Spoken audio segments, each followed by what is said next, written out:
Hello friends, कैसे हैं आप सब। आज एक और छोटी सी नई कहानी के साथ। एक बार एक घर में आग लग गई थी और अड़ोसी पड़ोसी मिलकर उसको बुझाने की कोशिश कर रहे थे, लेकिन वो सफल हो नहीं पा रहे थे। तभी इतने में ही उस घर का जो मालिक था वो दौड़ा हुआ आया।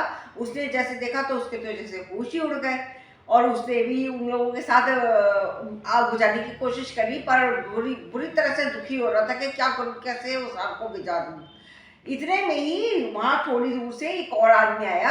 उसने कहा, अरे अरे तुम परेशान मत हो, क्योंकि ये वाला घर तो तुम्हारे बेटे ने कल ही उसे बेच दिया है।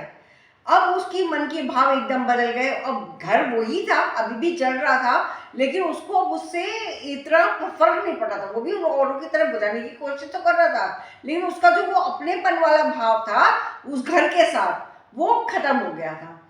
इतनी ही देर बाद, थोड़ी देर बाद एक और व्यक्ति आया। उसने कहा कि और उसका बेटा भी दौड़ा हुआ आया। उसने कहा, क्या कर रहे हो आप, घर आग जल रहा है, कैसे बुझाए, क्या करें। तो उसने कहा कि क्यों, क्या हुआ, ये तो तूने बेच दिया था कल। बोला, नहीं बेचा तो था, लेकिन जिसने अभी बात हुई थी पर पूरा सौदा पक्का नहीं हुआ था। अभी उस व्यक्ति ने मुझको बयाना नहीं दिया था, और अब घर जल गया तो अब तो वो कुछ देगा ही नहीं। तो वो फिर दुख वापस आ गया उसका। वो फिर रोने पीटने लगा, फिर उदास होने लगा, फिर कि क्या करूं क्या करूं, मेरा तो सब नष्ट हो गया, और विलाप करने लगा बुरी तरह से। यहाँ ये बात है कि कोई भी घटना, घर अभी भी चल रहा है, घर वैसा ही है, लेकिन अगर हमारे किसी भी घटना के प्रति मन के भाव अगर बदल जाते हैं तो चीजें बदल जाती हैं।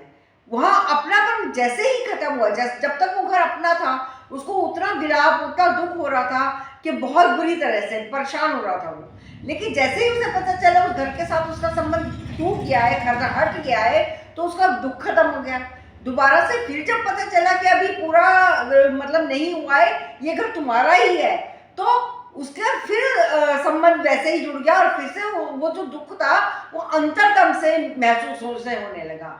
कोई भी चीज होती है, अगर हम जब तक उसके साथ अपना संबंध मानते हैं ना, तब तक वो चीजें अलग तरीके से रहते हैं। हम किसी घटना को किसी और की दृष्टि से जब देखते हैं तो चीजें बिल्कुल बदल जाती है। यही इस कहानी का सार है। धन्यवाद, बाय। आज हैप्पी शिवरात्रि और हैप्पी वुमेन्स डे। हैप्पी रहिए, खुश रहिए, बाय।